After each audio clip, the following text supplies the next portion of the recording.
Film की शुरुआत में हमें एक ब्राइड दुल्हन दिखाई जाती है जो अपनी शादी के लिए तैयार हो रही थी। उसका जो ग्रूम था दुल्हा, वो भी अपने कमरे में तैयार हो रहा था। ग्रूम पे शादी करने के लिए पहुंच गया। उसके अच्छे दोस्त थे जो भी वहाँ ग्रूम जैसे कपड़े पहनकर आए थे। अब जब ब्राइड वहाँ आए शादी करने के लिए तो वो वहाँ एक औरत को देखती है जिसने अपने हाथ में छोटा सा बच्चा पकड़ा हुआ था। ये देखकर ब्राइड एकदम उदास हो गई। वो सोचती है कि अगर आज मैंने ये शादी कर ली तो मैं कभी बच्चा पैदा नहीं कर सकती, जबकि मुझे तो बच्चे बहुत पसंद है। अब ब्राइड को कोई ऐसा वैसा मसला नहीं था जो वो मां नहीं बन सकती थी, पर फिर भी वो ऐसा क्यों सोच रही थी, इसका जवाब हमें आगे पता चलेगा। अब वो शादी में आगे जाने की बजाय वहाँ से भाग जाती है क्योंकि वो नहीं चाहती थी कि आगे चलकर मुझे इस शादी के लिए पछताना पड़े। अब यहाँ से कहानी पास्ट यानी माजी में आ गई, जहाँ पर ये ब्राइड और ग्रूम छुट्टियां मनाने के लिए एक जगह पर घूमने आए हुए थे। यहाँ ब्राइड उसे अपनी उंगली दिखाकर कहती है कि देखो मेरी उंगली अभी तक खाली है जिसमें कोई अंगूठी नहीं है। आखिर तुम कब इस उंगली में शादी की अंगूठी पहनाओगे? जिस पर ग्रूम का कहना था कि तुम फिक्र ना करो, मैं बहुत जल्द तुमसे शादी कर लूंगा। और तुम जानती तो हो कि जिस कंपनी में हम काम कर रहे हैं वहाँ शादी करने से पहले हमें 10 बार सोचना पड़ेगा, क्योंकि हमारी कंपनी के कुछ असूल हैं जिनके बारे में तुम जानती ही हो। जिसके बाद ये दोनों एक बार में गए और वहाँ शराब पीकर खूब डांस करते हैं। यहाँ एक बूढ़ा कपल बैठा हुआ था जो उनको इतना कुछ देखकर खुद भी काफी खुश हो जाते हैं। अब बूढ़े कपल में से हस्बैंड कहते हैं कि जब हमारी शादी हुई थी हम भी बिल्कुल इसी तरह खुश और पुरजोश थे। अब ब्राइड और ग्रूम कहते हैं कि अभी हमारी शादी हुई नहीं है, हम तो सिर्फ छुट्टियां मनाने आए हैं ताकि एक साथ वक्त गुजार सके। जिस पर बूढ़ा कपल कहते हैं कि कोई बात नहीं, तुम्हारी भी हो जाएगी शादी, क्योंकि शादी बहुत ही खूबसूरत रिश्ता है। हमारी शादी को 20 साल हो गए हैं। ये 20 साल हमने बहुत अच्छे गुजारे और आज तक हम एक दूसरे से उतना ही प्यार करते हैं। प्रेजेंट टाइम मौजूदा वक्त में ब्राइड अपनी शादी से जब भाग गई थी, जहाँ तभी उसके पास ग्रूम कॉल करता है और कहता है कि प्लीज वापस आ जाओ। ब्राइड जवाब देती है कि नहीं, मैंने अपना ज़हन बना लिया है कि अब मुझे शादी नहीं करनी और मैंने प्लान भी बना लिया है यहाँ से निकलने का। ग्रूम कहता है कि तुम अच्छे से जानती हो कि कंपनी वाले तुम्हें इतनी आसानी से जाने नहीं देंगे, वो तुम्हें नुकसान भी पहुँचा सकते हैं। मुझे तुम्हारी फिक्र हो रही है। ब्राइड गुस्से से जवाब देती है कि तुम्हें मेरी फिक्र करने की कोई जरूरत नहीं है। ओके, मैं अपना ख्याल खुद रखना जानती हूँ। इतना कहकर उसने फोन काट दिया और वो अपने डैड के घर आ जाती है जो जंगल के बीचों बीच था। यहाँ उसके डैड रहा नहीं करते थे बल्कि अक्सर छुट्टियां मनाने यहाँ आया करती थी। अब ब्राइड अंदर जाकर सभी खिड़कियां दरवाजे अच्छे से बंद कर लेती है और अपने डैड की तस्वीर देखकर उन्हें याद करने लगी और रो रो कर कहती है कि डैड आप सही कहा करते थे कि मुझे इस लाइन पर चलना ही नहीं चाहिए क्योंकि ये बहुत गलत है। मुझसे बहुत बड़ी गलती हो गई आपकी बात ना मानकर, जिसका मुझे आज बहुत पछतावा हो रहा है। असल में ब्राइड, ग्रूम और इनके जितने भी दोस्त थे ये सारे एक खुफिया कंपनी के लिए काम करते थे, जो कंपनी गैंगस्टर्स खतरनाक लोगों की थी, जिस वजह से सभी लोगों को मारा करते थे, वो भी बेरहमी से, सिर्फ पैसों की लालच में। अब ब्राइड और ग्रूम ने बाद में शादी करने का फैसला किया। अब कंपनी के असूल के मुताबिक ये लोग शादी तो कर सकते हैं, लेकिन इन्हें फिर भी इस कंपनी के लिए ही काम करना पड़ेगा। बस ये शादी कर सकते हैं, इससे ज्यादा और कुछ नहीं। अगर कोई शादी कर भी ले तो बच्चा पैदा नहीं कर सकता, लेकिन अगर किसी का बच्चा हो गया तो ये असूल के खिलाफ हो जाएगा और कंपनी की असूल तोड़ने पर सजा मिलेगी। इसलिए ब्राइड इस शादी से भाग गई ताकि वो इन सबसे निकल सके। असल में ये खतरनाक दुनिया थी ही ऐसी जिससे मुश्किल कोई बाहर निकल सकता था। इसी वजह से तो ग्रूम उसे वापस बुला रहा था, पर वो ठान चुकी थी कि मैं कभी वापस नहीं जाऊंगी चाहे कुछ भी हो जाए। फिर अपना मूड ठीक करने के लिए वो गाना लगाती है और शराब पीकर डांस करने लगी क्योंकि अब वो अपनी आजाद जिंदगी गुजारना चाहती थी। अब ग्रूम को शक हुआ कि ब्राइड अपने डैड के उसी घर में गई होगी, इसलिए उसने अपने दोस्तों को भी वहाँ भेज दिया जो बाहर आ गई थी ताकि वो उसकी ब्राइड को ला सके। अब ये 6 के 6 दोस्त गाड़ी से उतरे और वहाँ ब्राइड की गाड़ी खड़ी देखकर उन्हें कंफर्म हो गया कि वो यही आई है। अब ग्रूम का सबसे करीबी दोस्त जो उनका बेस्ट मैन था वो ग्रूम को कॉल करके बताता है कि दोस्त तुमने सही अंदाजा लगाया था, तुम्हारी ब्राइड यही है जिसे हम जल्दी पकड़ के लाने वाले हैं। ग्रूम कहते हैं कि मैं उसे बहुत प्यार करता हूँ तो उसे समझाकर आराम से लाना, लड़ाई न करना ताकि उसे कोई चोट ना पहुँच जाए। पर बेस्ट मैन जानता था कि वो लड़की इतनी स्ट्रॉन्ग ताकतवर है कि वो लड़े बिना नहीं आएगी, इसलिए वो अपने दोस्तों को कहता है कि जल्दी से तलाशी शुरू कर दो, फिर चाहे इसके लिए तुम्हें कुछ भी करना पड़े। अब जब ये सारे मेन दरवाजे पर आए तो इन्हें पता चला कि सभी खिड़कियाँ और दरवाजे बंद है। हालांकि इन्होंने दरवाजे तोड़ने की कोशिश भी की लेकिन वो नहीं टूटे, इसलिए बेस्ट मैन उन्हें अलग अलग करके तलाशी लेने का कहता है कि चारों तरफ से घर को घेर लो और रास्ता मिलने पर अंदर घुस जाओ। अब जब वो लोग रास्ता ढूंढ रहे थे तो ब्राइड के कानों में उनकी आवाज पड़ जाती है, इसलिए वो खिड़की से झांक कर देखती है जहाँ उसे पता चल गया कि ग्रूम ने अपने लोगों को आखिर भेज दिया उसे पकड़ने के लिए। वो नीचे जाने लगी अपना फोन लेने के लिए, पर तभी सामने खिड़की के बाहर वो बेस्ट मैन को देखती है जो अंदर घुसने ही वाला था, जिसे देखकर वो डर गई, इसलिए वापस अंदर की तरफ भागने लगती है। वो पिछले दरवाजे से भागने की कोशिश करने लगी लेकिन वहाँ पर भी 2 आदमी मौजूद थे, इसलिए वो फौरन दरवाजा बंद करके अंदर आ गई। बेस्ट मैन एक खुले हुए दरवाजे के जरिए अंदर आ चुका था जो हर जगह उसे ढूंढने लगता है। ब्राइड को अंदाजा हो गया था कि वो लोग घर के अंदर घुस रहे हैं, इसलिए वो किचन में जाकर चाकू उठा लेती है अपनी हिफाजत के लिए और ऊपर वाले फ्लोर पर जाकर वहाँ बने खुफिया कमरे में आ जाती है। वो सब लोग भी अंदर आकर एक जगह इकट्ठी हो गई जहाँ पर बेस्ट मैन सबको कहता है कि हमें ब्राइड को जिंदा पकड़ के अपने साथ ले जाना है, तो तुम इसे बस मार दाड़ करना लेकिन जान से मत मारना। आज शादी बहुत अच्छे से चल रही थी लेकिन इसने वहाँ से भागकर बहुत गलत किया। हालांकि वो जानती थी कि हम सभी उस खतरनाक कंपनी के लिए काम कर रही है और उसकी इस हरकत से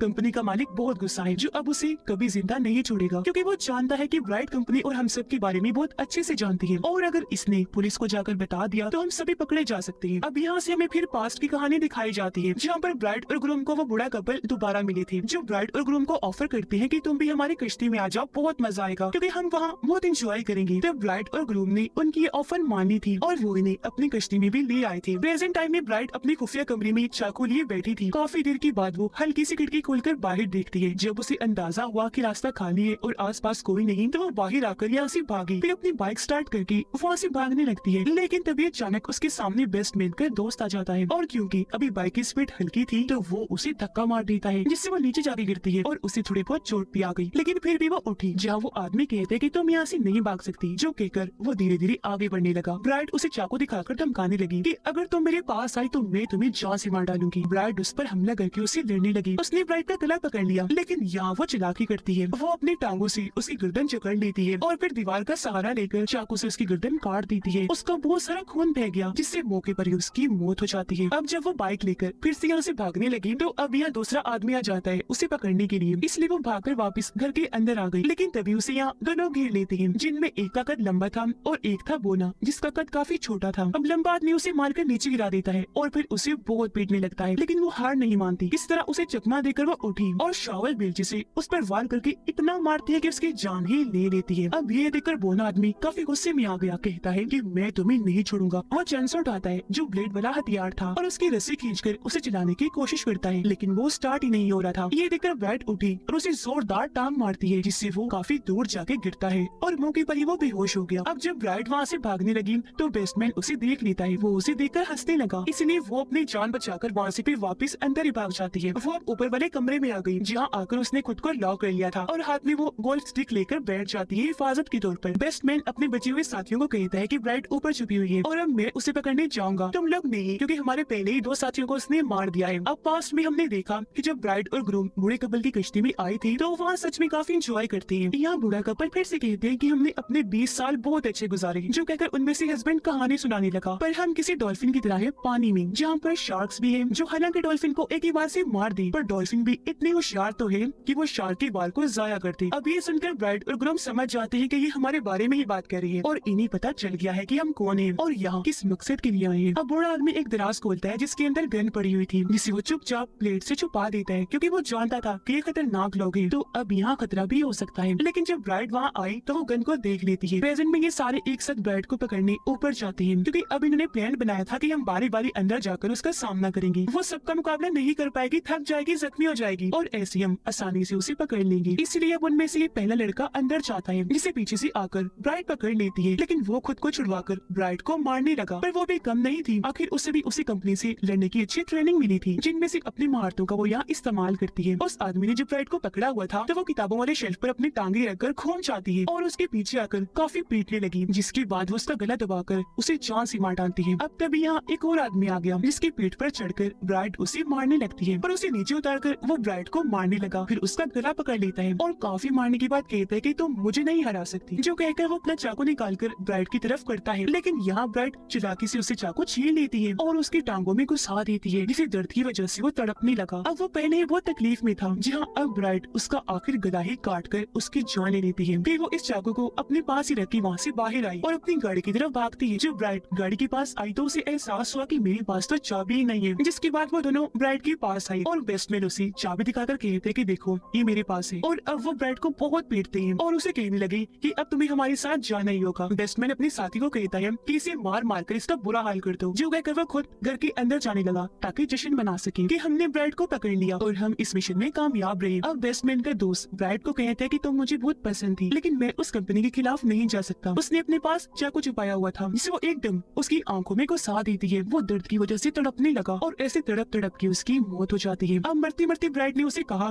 कि तुम्हें क्या लगता है कि गाड़ी लेकर मैं यहाँ से जा रही थी? नहीं, बल्कि मैं तो एक्टिंग कर रही थी ताकि तुम्हें अपने जाल में फंसाकर मार सकूं। अब बेस्टमैन जब बाहर आया चेक करने के क्या बना तो वो अपने साथी की लाश देखकर काफी हैरान रह गया और तभी पीछे से ब्राइट आकर उसे पकड़ लेती है और उसकी गर्दन पर चाकू रख देती है। वो कहता है कि हमने तो तुम्हें अपना दोस्त माना था, तो फिर तुम क्यों हमें मार रही हो? ब्राइट कहती है कि हम सब कंपनी के लिए काम करते हैं, ओके? तो यहाँ कोई भी किसी का दोस्त नहीं है और अब तुम ग्रूम को कॉल करो और उसे ये झूठ बोलो कि मैं मर गई हूँ। उसकी धमकी से बेस्टमैन काफी डर गया और वो फोन करके ग्रूम को झूठ बोल देता है कि ब्राइड मारी गई, और उसे यकीन नहीं आ रहा था क्योंकि वो जानता था कि मेरी ब्राइड इतनी स्ट्रॉन्ग और होशियार है कि वो इतने आसानी से तो नहीं मर सकती। जिसके बाद ब्राइड बेस्टमैन का गला एक झटके में काट देती है, जिससे उसकी भी बड़ी बेरहमी से मौत हो जाती है। अब तभी यहाँ बोना आया और उसे कहते कि मैं अभी जिंदा हूँ तो तुम यहाँ से बचकर कहीं नहीं जा सकती। अब ये सुनकर ब्राइड को उस पर गुस्सा आ गया और वो आगे बढ़कर उस पर हमला कर देती है, उसे बहुत मारती है, जिससे एक बार फिर वो बेहोश हो गया। लेकिन जब उसे होश आई तो वो खुद को बंधा हुआ पाता है और उसके सामने थी ब्राइड, जो चैंसो को बस स्टार्ट करने ही वाली थी। पर उसका मजाक बनाते हुए बोना कहते कि ये तो काम ही नहीं करता बच्चों, तो तुम मुझे नहीं मार सकती। ब्राइड भी उसकी बात का बड़े अच्छे से जवाब देती है, कहने लगी कि वो दरअसल चैंसो में गैस खत्म हो गई थी, लेकिन अब मैंने इसमें गैस भर ली है। ये कहते वो चैंसो को स्टार्ट करने लगी और आखिरकार वो स्टार्ट हो भी जाता है, जिससे वो काफी डर गया और ब्राइड से जान की भीख मांगने लगता है कि प्लीज मुझे छोड़ दो, लेकिन वो उसकी एक नहीं सुनती और चैंसो से उस पर हमला कर देती है, उसे ऊपर से नीचे काट कर 2 टुकड़े कर देती है, जिससे यहाँ बोने की भी इतनी भयानक मौत हो जाती है। अब हम पास्ट का सीन देखते हैं। असल में जब ब्राइड और ग्रूम कपल से मिले थे, जब वो छुट्टियां मनाने आए थे, तो वो दरअसल एक मिशन पर थे। असल में बूढ़ा कपल भी पहले उस गैंगस्टर्स की कंपनी के ही मेंबर्स थे, लेकिन बाद में उन्हें वहाँ पर प्यार हो गया, जिसके बाद उन्होंने कंपनी को छोड़ दिया क्योंकि अब वो मजीद गलत काम नहीं करना चाहती थी। जिसके बाद से कंपनी उन्हें ढूंढ रही थी जान से मारने के लिए। कंपनी ने ब्राइड और ग्रूम को ही भेजा था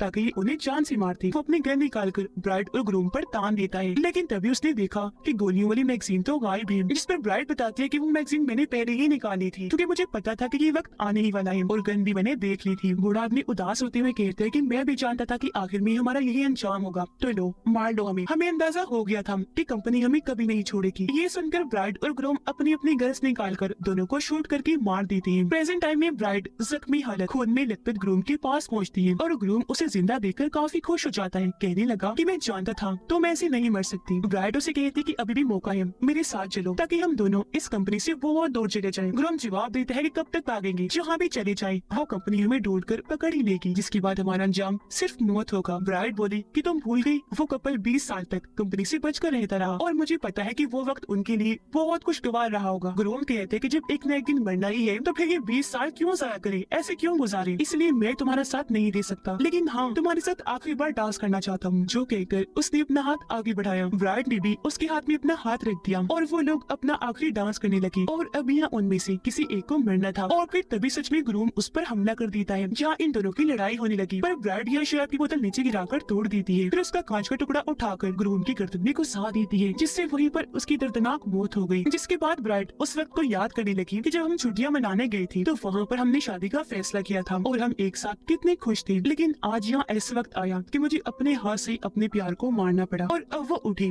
और यहाँ से जाने लगती है, लेकिन उसे अपने ग्रूम की मौत का बहुत अफसोस था। और तभी उसके मोबाइल की बेल बजने लगी। उसने जब चेक किया तो कंपनी की कॉल थी जिसका नाम यूनिवर्सिटी था, यानी कि कंपनी अब भी उसका पीछा नहीं छोड़ेगी। और इसी के साथ इस फिल्म की कहानी यहीं पर खत्म हो जाती है।